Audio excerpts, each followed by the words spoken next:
Esto es Derecho a Fondo. Mi nombre es Gastón Esmulevisi. Junto a Julieta Tobal los vamos a estar acompañando durante la próxima hora. ¿Cómo estás, Juli? Bien, con un tema interesante hoy, importante. ¿De qué vamos a hablar hoy? Mira, tengo una intro preparada. Cuando hablamos de salud en Argentina, enseguida aparecen palabras como burocracia, demoras, aumentos de cuotas y hasta juicios para poder acceder a un tratamiento. Detrás de cada historia hay familias que no saben por dónde empezar y pacientes que sienten que pelean contra un gigante. En ese escenario aparecen abogados que se propusieron traducir el derecho a la salud en herramientas concretas para explicar, acompañar y litigar cuando hace falta. Hoy está con nosotros un abogado especialista en derecho a la salud para ayudarnos a entender cómo defendernos y qué hacer cuando ese derecho parece quedar en segundo plano. Impresionante, qué tema tan sensible y qué responsabilidad mayúscula que tenemos hoy, que es hablar del derecho a la salud. Totalmente, sobre todo en estos tiempos. Absolutamente. Agradecemos en la operación a Leandro Salas, en la coordinación general a Clara Sirven, en la producción a Agustín Boteatos. Recuerden seguirnos en nuestras redes sociales. Estamos en Instagram como @derechoafondoRUA. ¿Arrancamos? Arrancamos.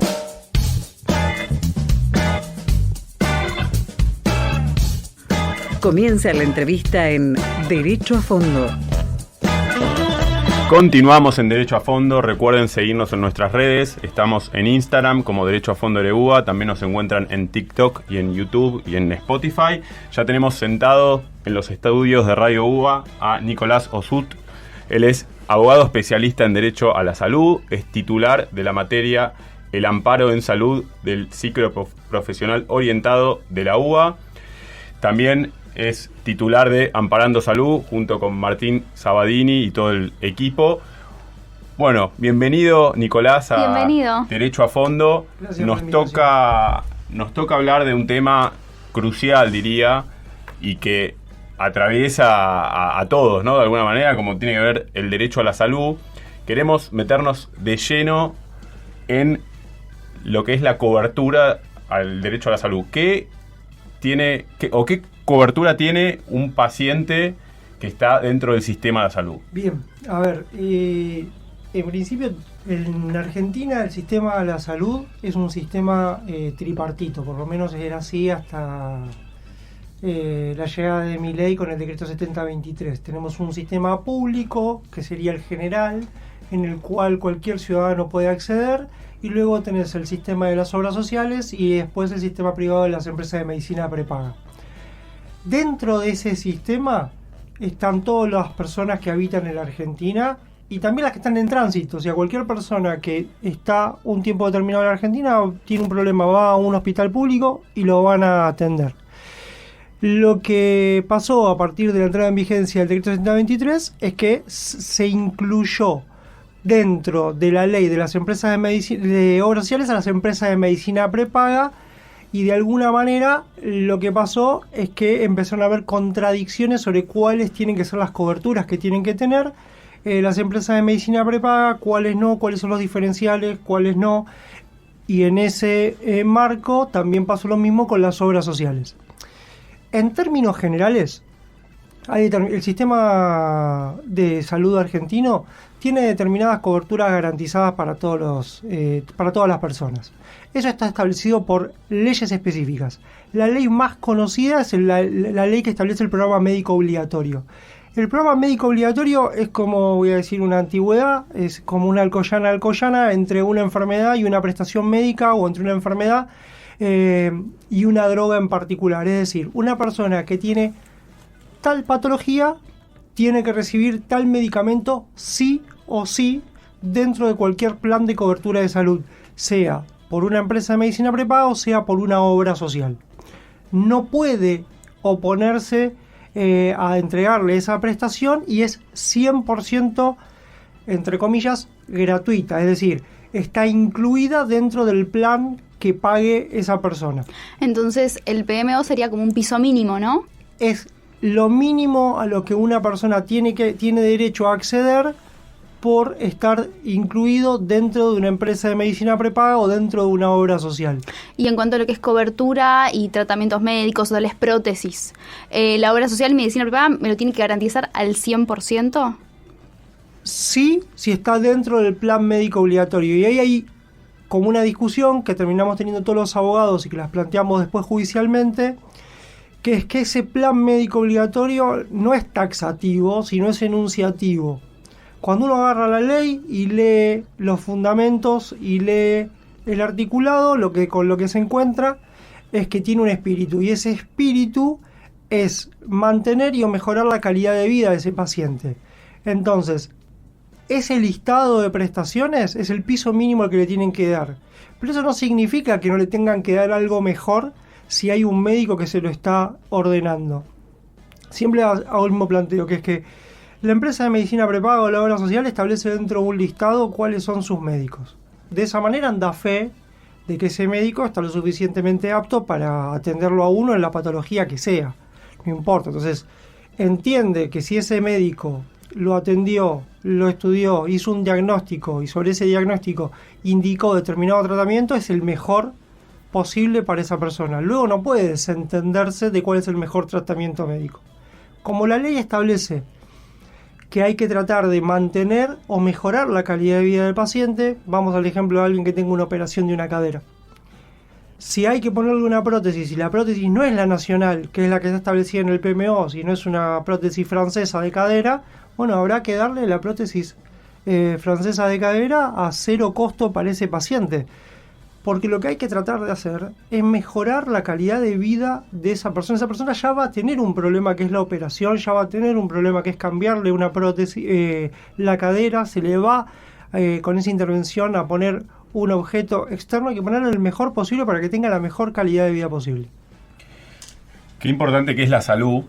Siempre que brindamos decimos salud, sin salud no hay nada. Qué importante esto del programa médico obligatorio que decís, que aplica tanto para alguien que está de paso por Argentina, para alguien que tiene una obra social o que tiene una prepaga. Bien. ¿Verdad? Bueno, siempre tenemos en el derecho la diferencia entre el ser y el deber ser. En el programa médico obligatorio entran en internet, va a salir todo el listado. Después, obviamente, que el sistema médico muchas veces no cumple con aquello que la ley establece. ¿Cómo arrancamos? ¿O dónde arranca el trabajo del abogado, si se quiere? Bueno, el trabajo del abogado arranca. La parte más difícil siempre es la de la contención de la persona. A diferencia de otro tipo de conflicto que puede ser, no sé, cuando uno hace laboral, vienen y la discusión es una discusión de plata. Puede arrancar al principio con estoy defraudado, la relación de tanto tiempo, teníamos una relación de confianza, cómo me pudo haber hecho lo otro, pero en el fondo lo que vas a discutir es plata. Cuando alguien tiene un problema de salud, para empezar, primero ya fue a la obra social. La obra social le dijo que no le correspondía. Segundo, confía en la obra social o la prepaga, entonces cree que realmente no tiene derecho a esa cobertura.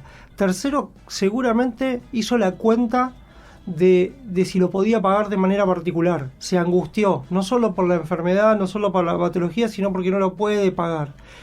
Seguramente tanteó a ver si había algún pariente o amigo que le podía prestar la plata. Y cuando todo eso no sucedió, cayó al estudio jurídico. Y ahí viene a exponer la situación. Y siempre la situación, cuando viene al estudio jurídico, es grave.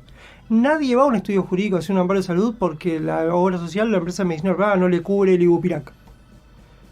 Generalmente es alguien que necesita un tratamiento oncológico, tiene un pariente con una enfermedad mental progresiva, en la cual necesita una internación geriátrica, tiene un chico con una condición o con un trastorno por el cual necesita terapias porque tiene problemas de conducta y si no, no se lo aceptan en una escuela o necesita el ingreso a una escuela especial.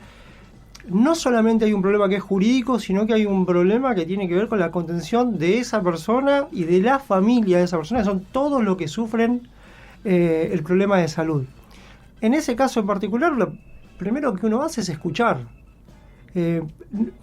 No importa cuánto uno sepa, porque el 90% de lo que quieren venir es de venir a contar que tienen un problema y que el que se los debiera solucionar, que es la obra social, la empresa de medicina privada, no se los está solucionando, que están mal, que no le encuentran una salida a eso y que lo que le dicen los médicos es que la única forma de que su hijo, su hija, su papá, su mamá, su hermano o ellos mismos mejoren, se alargue la vida, tengan una mejor calidad de vida es con ese tratamiento y hay alguien que se lo está negando. Entonces, esa es la primera parte y es la peor.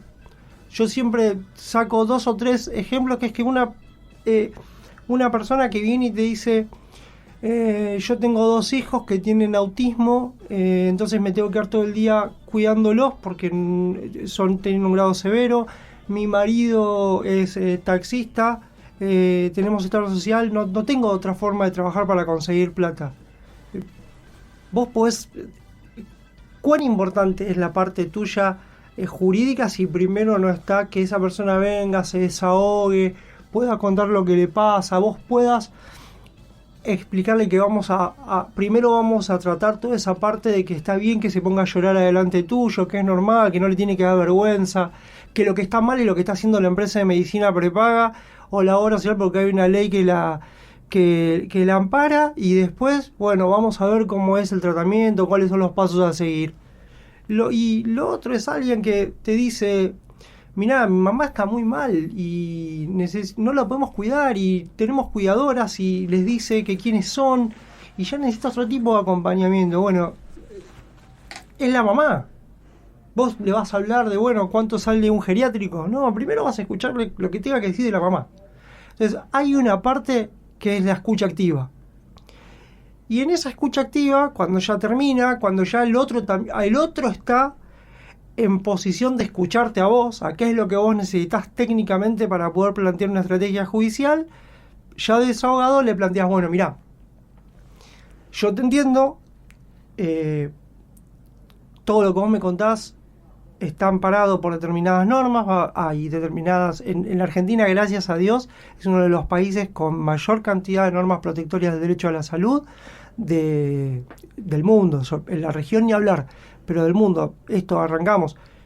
Si vos no tenés una empresa de medicina, una cobertura de salud privada o una obra social, a vos la cobertura te la da el sistema público de salud. Eso no existe en todo el mundo.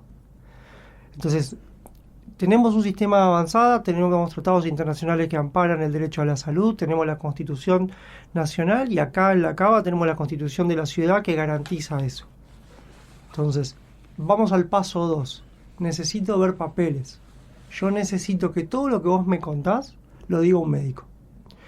Y ahí vamos a arrancar a ver qué es lo que tiene, qué es lo que le falta, qué es subsidiario para plantear determinadas cosas y qué es esencial para plantear determinadas cosas, y luego vamos a ver cómo le hacemos saber a la empresa de medicina prepaga o a la obra social que tiene la obligación de otorgar determinada cobertura. El mejor ejemplo, siempre planteo lo mismo. El mejor socio, para decirlo de alguna manera, del paciente es el médico, no es el abogado. El abogado va a hacer un trabajo que es técnico, pero el que sabe de enfermedades, tratamientos médicos, es un médico. Es quien atendió a esa persona, vio la evolución de la enfermedad de esa persona y va a poder escribir lo que se llama epicrisis, que es el desarrollo detallado de una enfermedad, y sobre ese desarrollo va a decir cuál es el diagnóstico y cuál es el tratamiento indicado. Sin eso es imposible plantear un amparo que tenga un horizonte lógico, que es el otorgamiento de determinado tratamiento. A veces uno escucha, no, porque, no sé, en tal lugar hay un tratamiento de... No, yo necesito una orden de un médico. Trabajo sobre la orden de un médico. Alguien se tiene que hacer responsable por el tratamiento que están indicando. Sin eso no va a haber ningún juez que te otorgue absolutamente ningún tipo de prestación. Perfecto, clarísimo. Hacemos doble clic en el tema amparo, que sabemos que hoy en día se escucha mucho, que siempre no, pero la mayoría de las veces se dicen, bueno, si no lo judicializo, si no inicio el amparo, la verdad es que no me lo dan. Como tener que llegar a esa instancia de tener que iniciar un reclamo judicial, como es el amparo, que ahora quiero que lo desarrolles, porque si no realmente no se cumple con lo que debería respecto a la obra social y a la empresa de medicina prepaga. ¿Por qué es tan común ahora, sobre todo, escuchar eso? Bueno, hay muchas razones. Cuando yo empecé en esto, que fue en el año 2012-2013, un amparo duraba como mucho, entre que yo le daba la carta documento a la persona y tenía sentencia de cámara, 8 meses. O sea, era ideal. En 8 meses estaba terminado el proceso. Yo iniciaba algo en un año, en febrero, y para noviembre estaba terminado. Creo que hasta había cobrado mis honorarios. No había ningún tipo de inconveniente. Lo que pasó es que el sistema empezó a verse cada vez más redituable incumplir a cumplir, y eso se acentuó a partir del el decreto 7023, en el cual se mezclaron institutos distintos, que era la empresa de medicina prepaga, prestadora de planes superadores o de planes corporativos o de afiliaciones directas, incluyéndolas dentro de la ley de obras sociales como un inciso nuevo dentro del artículo primero, que lo que trajo es dos cosas. La primera es una confusión muy grande sobre cuál es la obligación que tiene cada uno. Entonces, las empresas de medicina prepaga empezaron a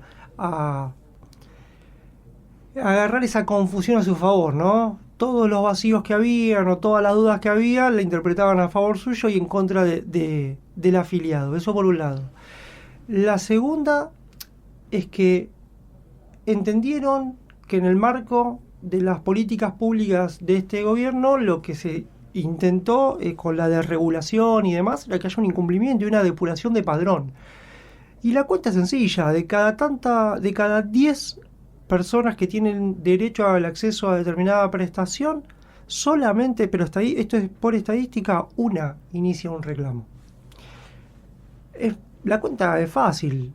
Me estoy ahorrando 9 pacientes. Entonces yo prefiero no otorgar la prestación, de última me haga juicio, lo pago si lo tengo que pagar, no lo pago ahora, lo difiero en el tiempo, tengo la capacidad de tener un plan sobre eso en el tiempo y después veo. Y así todo me va a ser más barato que si yo tuviese que salir a otorgar la cobertura. Hay algo que es muy importante y sirve de ejemplo. Yo ahora no recuerdo cuándo fue el año, si no estoy equivocado, fue en el 2021 la sanción de la ley que había impulsado la diputada Carla Carrizo, que era la de la cobertura al 100% de la pubertad precoz. La pubertad precoz es una patología que se da en chicos varones y mujeres, más en chicas que en varones entre los 8 y los 9 años, y se desarrollan. Eso no implica solamente, vamos al caso de las chicas, que es más común, que la aparición de vello púbico o del crecimiento de mama, sino que se reduce la estatura, se le cierran los huesos y no pueden crecer. Y necesitan un tratamiento que se aplica trimestralmente de alrededor, al día de hoy debe estar alrededor de 5 millones de pesos. Muchísimas familias no lo pueden pagar. Luego de la sanción de la ley que establecía la cobertura al 100%, las empresas de medicina prepaga se seguían negando la cobertura al 100%. Y no había ya ningún tipo de discusión sobre que la cobertura era integral y que todo lo tenían que cubrir. Sin embargo, lo hacían, cubrían algunas daban una cobertura del 40%, otras del 70%, y si no reclamaban, se ahorraban la diferencia. Acá, para mí es muy importante romper esa lógica de confianza absoluta que hay en la palabra de la empresa de medicina prepaga y de la obra social, como si fuesen garantes de los derechos de las personas. Yo estoy cansado de escuchar a gente que dice, pero me lo dijo la obra social. Uno le explica sus derechos y dice, no, pero a mí me dijo la obra social, me dijo la prepaga, que no es así. Estamos conversando con Nicolás Osud, él es especialista en Derecho a la Salud. Estamos hablando justamente de qué pasa ante los incumplimientos que son reiterados en las obras sociales y en las prepagas. Mencionaba Juli recién el tema del amparo. Siempre hay que ir a amparo, hay que agotar alguna vía previa administrativa de haber presentado todos los papeles, o ante una emergencia uno tiene que avanzar sí o sí por la vía de amparo, que expliquémosle a la gente en qué consiste un amparo. Bien, un amparo es básicamente es un mecanismo de protección de garantías constitucionales y se utiliza cuando no tengo otra herramienta procesal para defender un derecho que está reconocido constitucionalmente. En el derecho a la salud, como hay una urgencia determinada, y si tengo que hacer un proceso ordinario para tener que tener la prestación, corre riesgo ese derecho que es la salud o la vida, se inician procesos de amparo. Para poder hacer un amparo hay un requisito que es previo, que es agotar la vía administrativa. Esa vía administrativa la puedo agotar de mil maneras. Desde enviar un mail, desde presentar una nota o mandando una carta de documento. Uno siempre recomienda enviar una carta de documento porque la carta de documento goza de fe pública. No se puede desconocerla como un documento privado, ni desconocer un sello, o desconocer una firma, o decir ese mail no me llegó.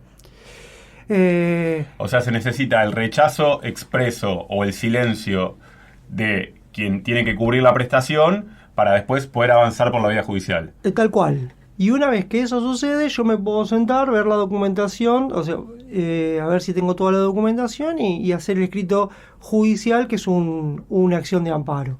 Esa acción de amparo va a tener básicamente un desarrollo como cualquier demanda, con un objeto muy claro, muy preciso, que va a ser el otorgamiento de esa prestación que yo necesito de fondo, que va a ser la misma que ordenó el médico. Yo no puedo pedir algo distinto que lo que está indicando el médico. Ahora, hay circunstancias en las cuales una persona puede tener una evolución en la enfermedad. Entonces yo puedo plantear un objeto un poco más abierto. Es decir, tengo que plantear un objeto inicial, supongamos una persona que sufre una condición como el autismo. Si hace todas las prestaciones que le indica el médico, es muy probable que vaya mejorando en su condición y que necesite otro tipo de prestaciones distintas en el tiempo. Y cada vez que va cambiando de prestaciones y yo tengo un rechazo, no tengo que hacer un amparo nuevo. Para no tener que hacer un amparo nuevo, tengo que plantear un objeto en el cual no solo detalle la prestación actual que necesito, sino también salvaguarde las prestaciones futuras que pueda llegar a necesitar en el marco del mismo tratamiento. Ahora bien, luego que hago eso, describo los hechos, explico, digo quién es el médico que lo trata, cuál es la indicación médica, hace cuánto, cómo va evolucionando. Sí voy a hacer algo para el hoy, para el ahora, porque como dije antes, los amparos en un momento tardaban 8 meses, ahora están tardando 1 año y medio, 2 años. No podemos esperar hasta el final del proceso para obtener la prestación. ¿Qué hacemos? Pedimos una medida cautelar. Esa medida cautelar va a tener determinadas características. Generalmente los amparos de salud tienen como característica que coincide con el fondo. La misma prestación que yo voy a pedir que me otorguen en el fondo, la voy a pedir cautelarmente. Ya hay jurisprudencia de la Corte que indica explícitamente que en las cuestiones de salud se puede otorgar cautelarmente la misma prestación que en el fondo. Y voy a tener que cumplir con determinados requisitos, los mismos que cumpliría en cualquier medida cautelar que pida. Una es el peligro de la demora, que eso lo voy a acreditar básicamente con el diagnóstico médico y con la prestación directa. Segundo, la verosimilitud en el derecho, que va a estar dada por la enfermedad o la patología o la condición y el tratamiento que estoy pidiendo, y obviamente con la epicrisis, que es la historia de esa enfermedad. Y lo tercero que voy a hacer es prestar una caución, y esa caución generalmente va a ser los amparos de salud juratoria, o sea, personal y no real, porque si yo tuviese la plata para poder hacerlo, iría y lo pagaría el tratamiento y no iría a un juicio para hacerlo. La realidad que el otorgamiento de esa prestación en este tipo de cuestiones obviamente va a depender de qué es lo que haya dicho un médico. Uno hace el mejor trabajo jurídico que puede. La verdad en este tipo de cosas está en cuál es la patología que tiene una persona y cuál es el tratamiento que se le indica. Otorgado eso, rápidamente se puede acceder. Y acá hay algo que me parece que es importante para que todos sepan, que es que la medida cautelar no causa estado. Si cambian las condiciones, se puede cambiar la medida cautelar. Es decir, puede ampliarse si necesitan otras prestaciones que no hayan sido pedidas en origen, o en el caso de que haya habido un rechazo porque la orden médica no está actualizada, porque no es lo suficientemente detallada, porque no explica de la mejor manera posible cuál es la patología o el tratamiento que necesita la persona. Uno puede ir al médico, pedirle que lo explique de mejor manera, más claro, más preciso, con mayor detalle, y volver a pedir esa medida cautelar para que le entregue. Bien. Perfecto. Sí, yo quería consultarte, ¿puede una empresa de medicina prepaga rechazar a un afiliado por tener una enfermedad ya preexistente? ¿Tiene derecho? No tiene ningún derecho. Las empresas de medicina prepaga, aunque lo hagan, no tienen ningún derecho a rechazar a ningún afiliado. Yo soy muy malo para los números, así que ustedes cualquier cosa me corrigen. Si no estoy equivocado, es el artículo 9 de la Ley de Empresas de Medicina Prepaga, establece que sí o sí tiene la obligación de afiliarlo. Lo que le puede pedir es una declaración jurada previa para que le pueda tarifar o no una preexistencia por ese tipo de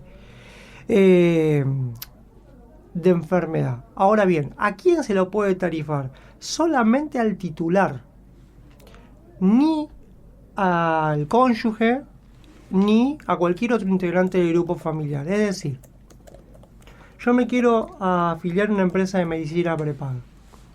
Yo voy a ser el titular de esa relación de consumo, de ese vínculo.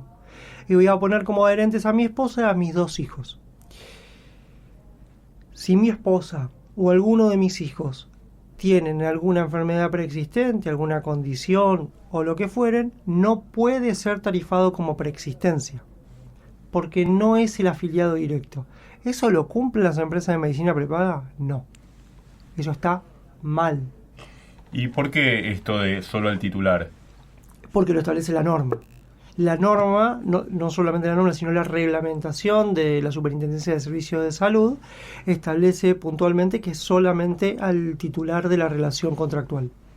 Me resulta raro, yo no tenía ese dato. Como porque puede tener preexistencia el titular o algún adherente, digamos.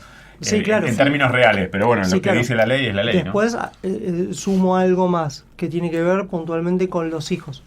La ley de obra social, acá lo que sucede también es que hay algunas particularidades que tiene el sistema, que es que las empresas de medicina prepaga, a partir de determinadas, de la regulación del sistema de salud, sumado a la transferencia directa de los aportes, pasan a trabajar directamente como obras sociales y al mismo tiempo venden lo que se llama un plan superador, que es arriba de lo que está el PMO, con los aportes se empieza a cubrir un plan superador. En ese plan superador y en ese juego que hacen las dos normas, vos le vas a poder cobrar una cuota por esa afiliación que vos le estás dando a todo el grupo familiar. Sin embargo, la ley establece que los hijos del afiliado titular, los hijos y la esposa del afiliado titular, tienen los mismos derechos que el afiliado titular, pero no tienen la obligación de pagar preexistencia.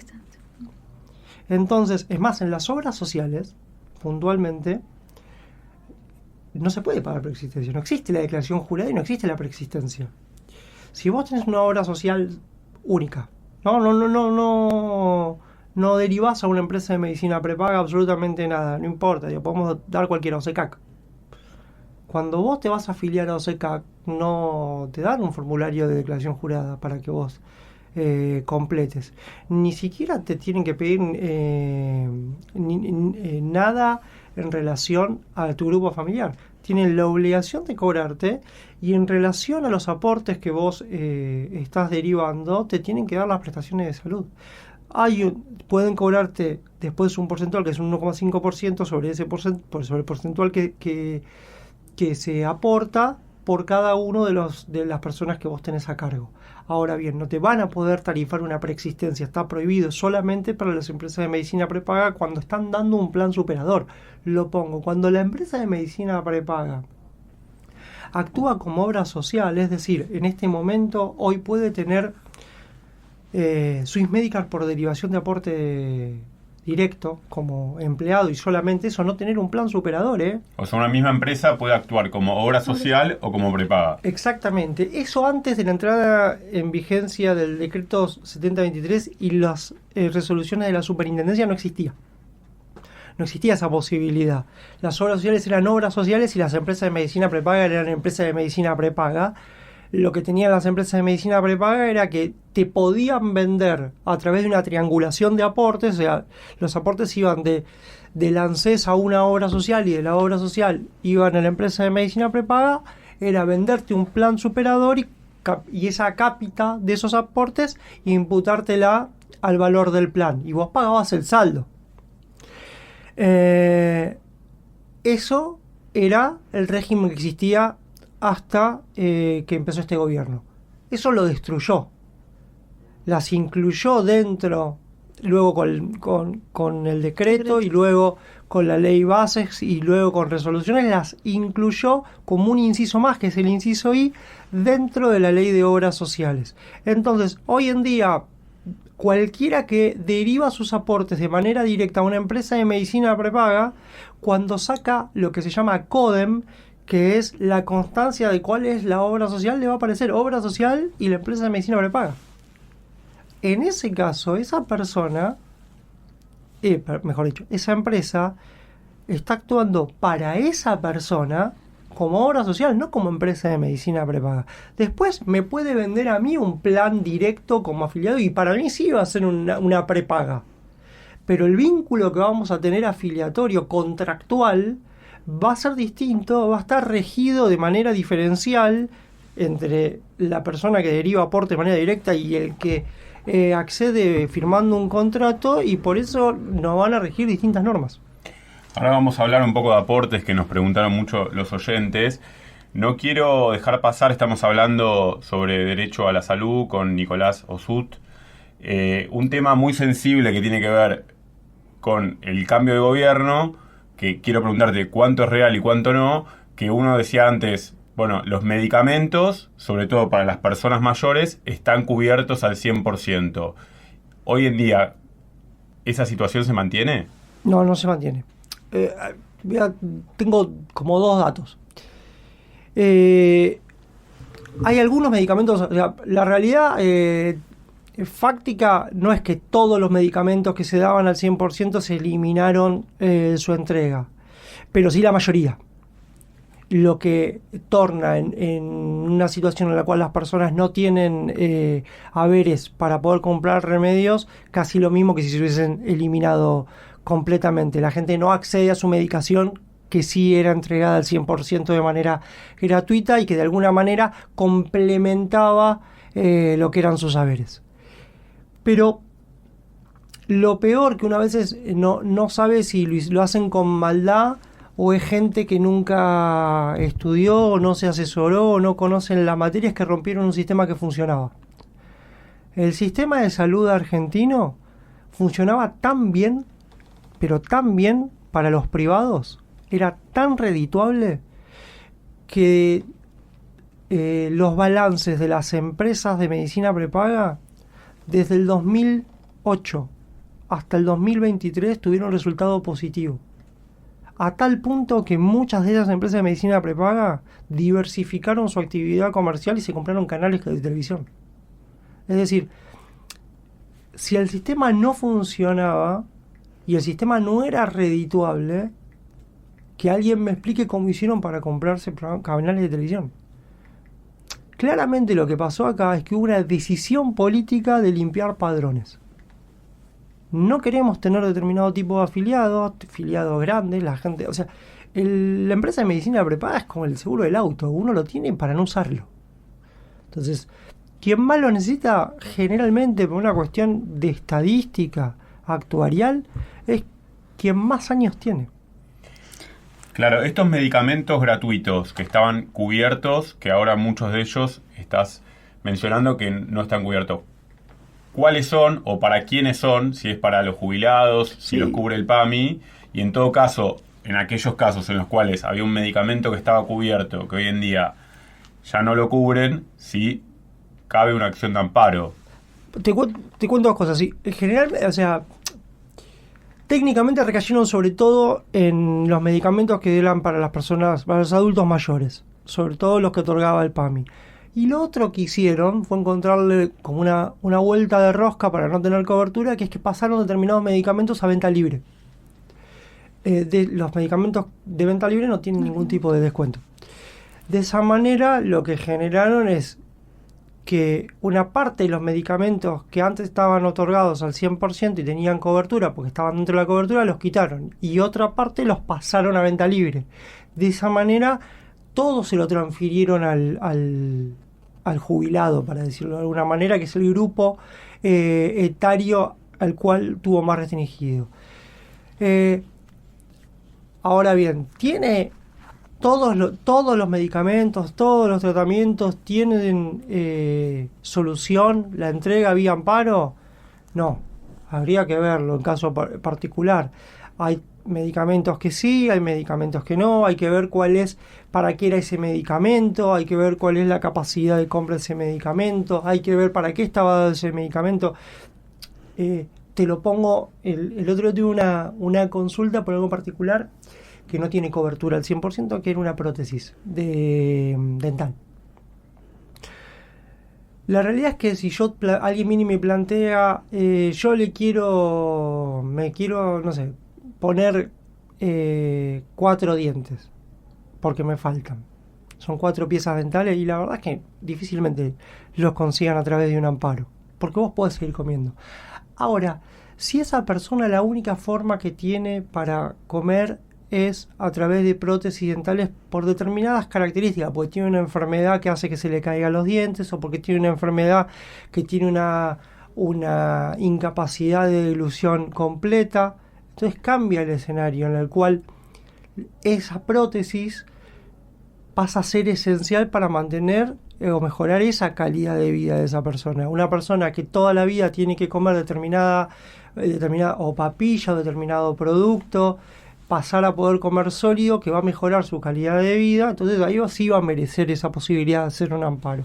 Siempre los medicamentos, las prestaciones, cualquiera de esas cuestiones hay que verlas en un contexto. En ese contexto es que se puede dar la respuesta. Bien, nos llegaron algunas consultas de oyentes, acá voy con una.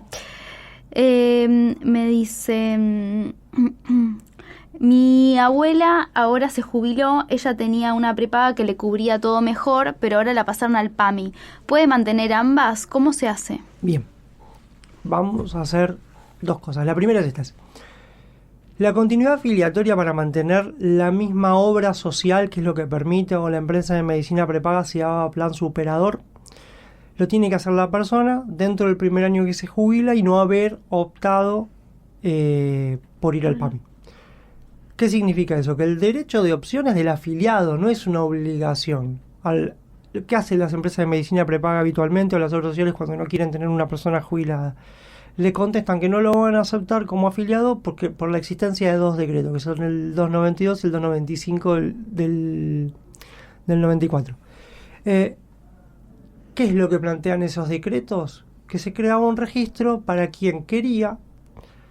La empresa de medicina prepaga o obra social se inscribía dentro de ese registro para poder recibir jubilados. Bueno, eso es para el jubilado que cuando era activo, trabajador activo, no tenía ni la obra social o la empresa de medicina prepaga.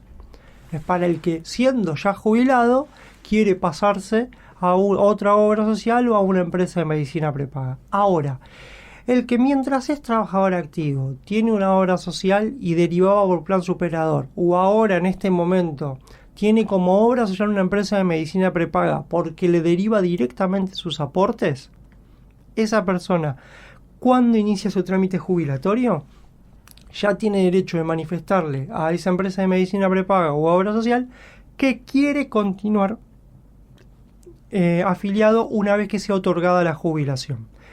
¿Eso por qué es así?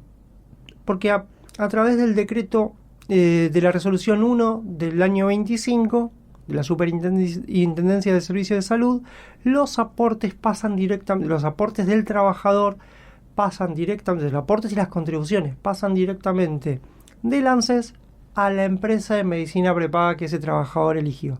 Es decir, el vínculo que los une es el del trabajo, no es el de la jubilación. Si la empresa de medicina prepaga aceptaba recibir esos aportes como trabajador, tiene la obligación de aceptar esos aportes como jubilado y de esa manera mantener el vínculo afiliatorio. ¿Cuándo se corta eso?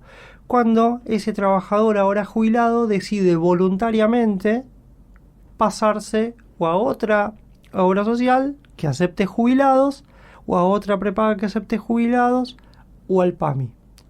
Si ejerce esa opción, luego no tiene derecho a volver a la empresa de medicina prepaga o a la obra social que tenía cuando era trabajador activo.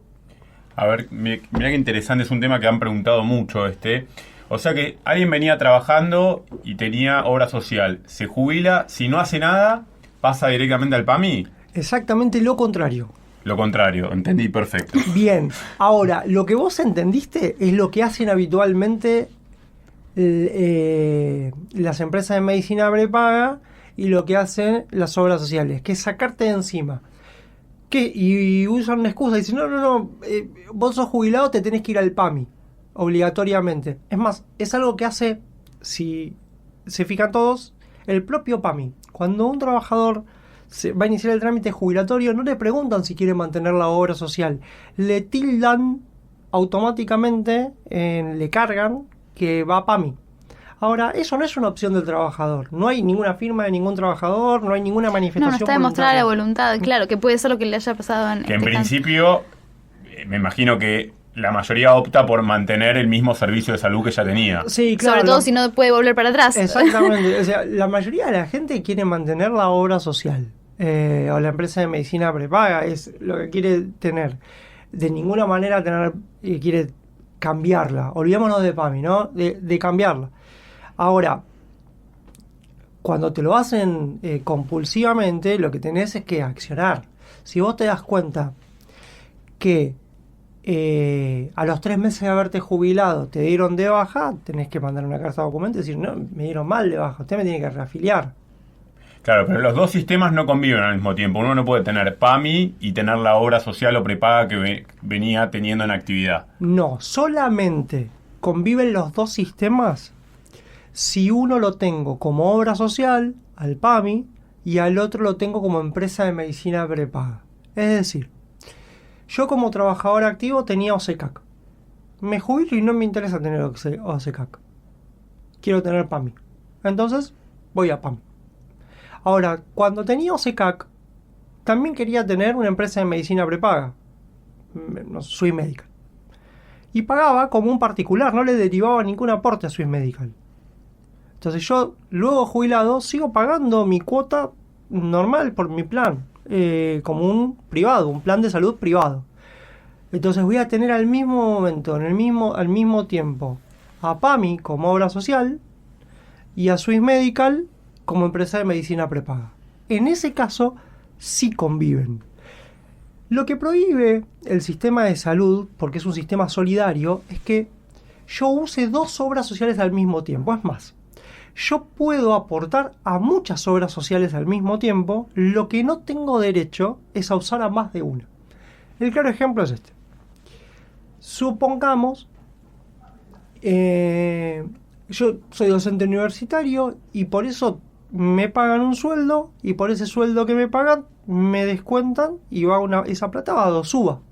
Sin embargo, yo no estoy afiliado a DOSUBA porque tengo otra obra social. Porque utilizo la obra social de mi mujer, o porque tengo otro empleo en relación de dependencia que me da una obra social. Esa obra social a la que estoy afiliado también me hace los mismos descuentos. Y los 2 descuentos van a la misma caja, van a ir a la caja del ANSES, que es la que lo va a repartir. Ahora bien, los que van a DOSUBA, yo no los puedo usar. Van al sistema solidario, porque yo ya elegí que la afiliación es única. Va a ser la otra obra social que yo elegí. ¿Está claro? La utilización que yo puedo de obras sociales es única.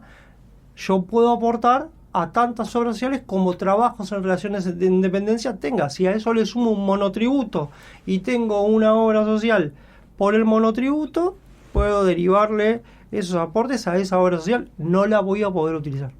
Claro, por eso el carácter de solidario. Por eso solidario. Igualmente, cuando uno hago esta salvedad para no incurrir en el error, cuando uno está registrado en el monotributo, si tiene una relación de dependencia, puede no pagar la parte de obra social. Explícanos eso. Cuando el monotributo está compuesto por 3 ítems. Uno es el de autónomo, otro viene a ser el aporte del impuesto y el tercero es el de la obra social. La parte de obra social uno tiene la capacidad, me rectifico, uno es el impuesto que es el autónomo, otro es el de la jubilación y el tercero es el de la obra social. Cuando uno paga una jubilación privada, porque está en la caja, yo estoy adherido a la caja de abogados de la provincia de Buenos Aires, entonces tengo la posibilidad de no aportar a la caja del ANSES porque aporto a esa caja privada. Ese impuesto puedo no pagarlo. El que también puedo no pagarlo es el de la obra social. ¿Cuándo? Cuando yo tengo otra obra social por alguna relación de dependencia. Entonces mis aportes van a ir y ese no lo pago. Y el único que termino pagando viene a ser el que es el impuesto jubilatorio, que va a cambiar en relación a cuál sea mi capacidad contributiva dentro, dependiendo en qué tipo de categoría yo esté asignado en relación a mis ingresos. Yo voy a pagar distinta plata, ¿no? Distinto monto. Y ese monto va a ser el monto que va a la caja de la jubilación general. Hablando de monotributo, nos llegó a una consulta respecto a una chica que nos dice que ella es monotributista, que supuestamente eligió una obra social, pero que nunca le mandaron la credencial, no tienen cubierto ningún tratamiento, nada. Malísimo. La ley del monotributo, si no estoy equivocado tampoco, creo que es el artículo 42, inciso B, establece la afiliación al régimen de obras sociales. Es obligatoria, siempre y cuando esa obra social esté dentro de del listado de obras sociales que aceptan monotributistas. Entonces, si esa obra social está dentro del listado, y eso es fácil de saberlo porque cuando se inscribió al monotributo le sale cuál es la que eligió, aparece en el papelito, tiene un código el RNOS, que es el código que tienen las obras sociales dentro de la Superintendencia de Servicios de Salud. Tiene el derecho a que la obra social la afilie. Si no lo hace, le va a mandar una carta de documento y la obra social la va a afiliar. Y si no lo hace, va a hacer un amparo y lo va a ganar, porque la obra social la va a tener que afiliar. Volvemos a la carta de documento. Sí, siempre volvemos a la carta. Terminamos en la carta de documento. Tal cual. Hay una cuestión también que nos han consultado nuestros oyentes que tiene que ver con los aumentos de las prepagas y la obra social. ¿Con cuánta anticipación tiene que ser ese aumento? Y por supuesto, ¿qué pasa ante el caso del incumplimiento? Porque muchas veces uno por ahí, los que tienen que pagar la prepaga, llegan justos a fin de mes y por algún motivo no logran pagar en término. Bien, el aumento o la obligación que establece la norma es de 30 días. Es decir, 30 días antes de producirse el aumento efectivo, te tienen que avisar cuál es el porcentaje de aumento que va a recaer sobre el plan. No pasa en la práctica. No. En la práctica llega la factura con el aumento. Es más, le voy a contar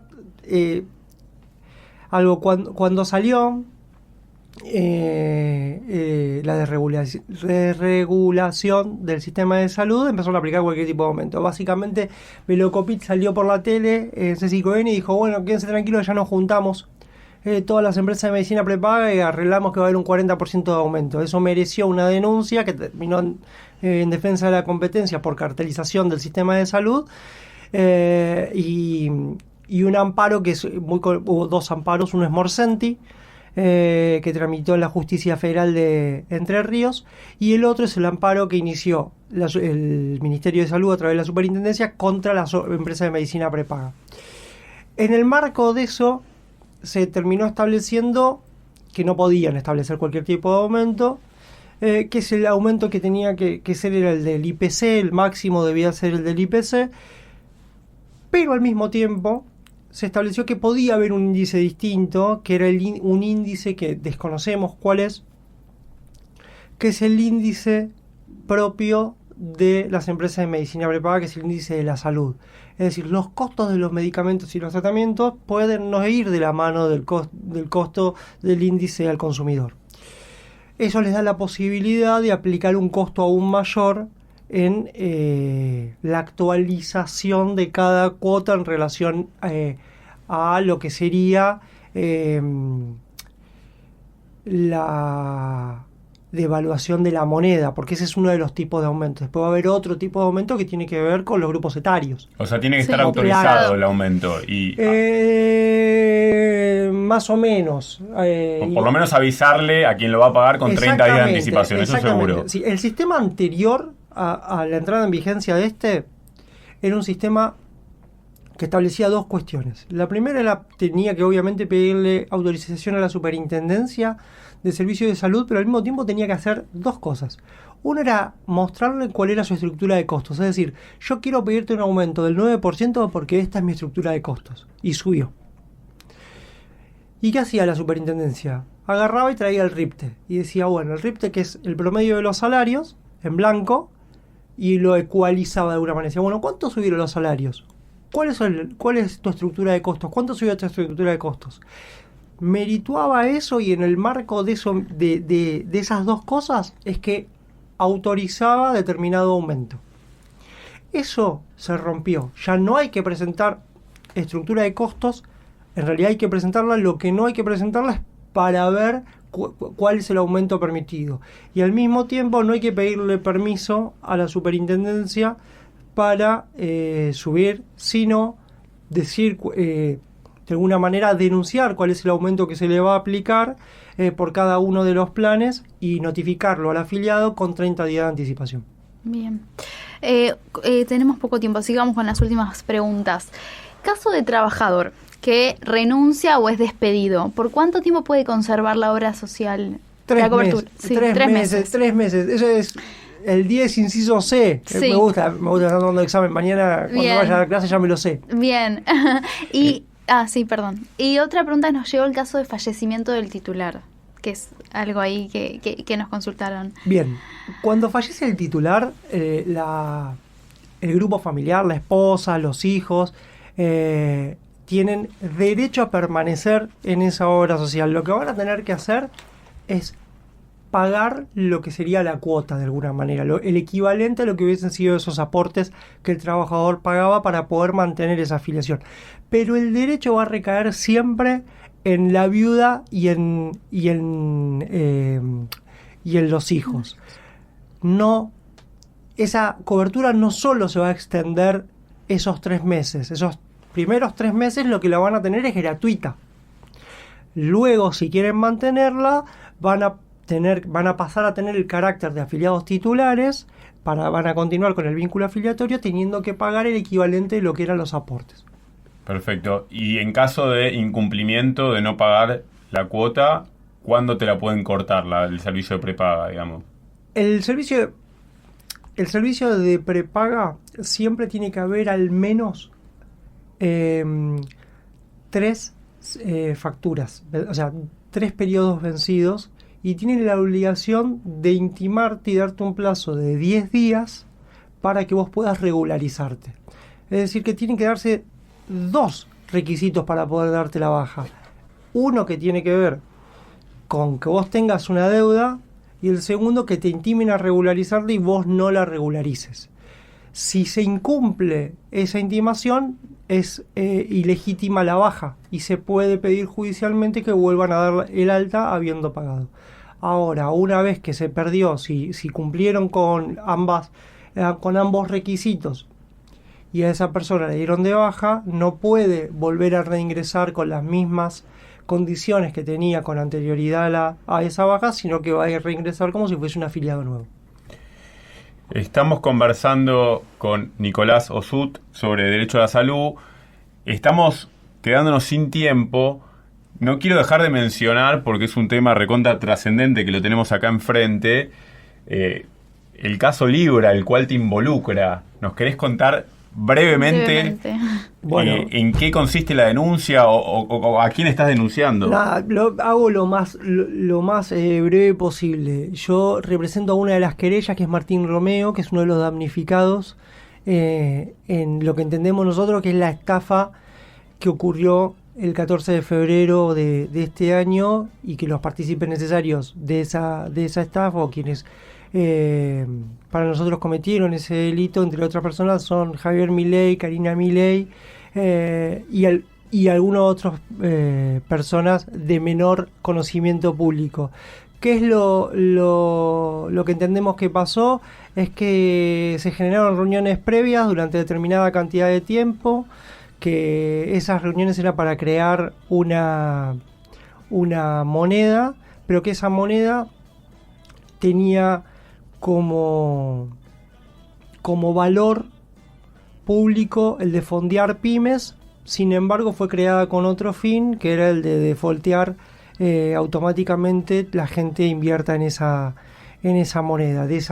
De esa forma, el presidente con el tuit no solamente lo difundió, sino que lo que hizo fue que la gente, en base a la confianza, su reconocimiento que tenía y su conocimiento mundial, invierta directamente, y luego, cuando esa moneda cotizaba a determinado valor, quienes operaban detrás de los usuarios y con la capacidad técnica para hacerlo, hicieron lo que se llama técnicamente un rug pull, que es de sacarle toda la liquidez que tenía esa moneda y hacerla caer en su valor y que hoy valga nada. Básicamente hicieron que la gente pierda su dinero. ¿Y por qué te metiste en eso? Digo, estamos hablando de derecho a la salud, te metiste ni más ni menos que a denunciar al presidente de la nación. Bueno, bien, por varias cosas. La primera, porque yo creo en la institucionalidad.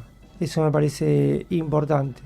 Siempre hay una cuestión que tiene que ver con oportunidad, mérito y conveniencia, que nos pasa a todos los abogados y le pasa a los jueces cuando dictan, a los legisladores cuando dictan una norma, a los jueces cuando dictan sentencia. Yo tuve la posibilidad, a mí me vinieron a convocar para hacer la denuncia, y yo entiendo que esto tiene una gravedad institucional enorme, que aparte es claramente una estafa, no lo digo yo, también lo ha dicho la jueza Arroyo en la última resolución que dictó antes de que le quiten la causa y vaya al juzgado de Cervini.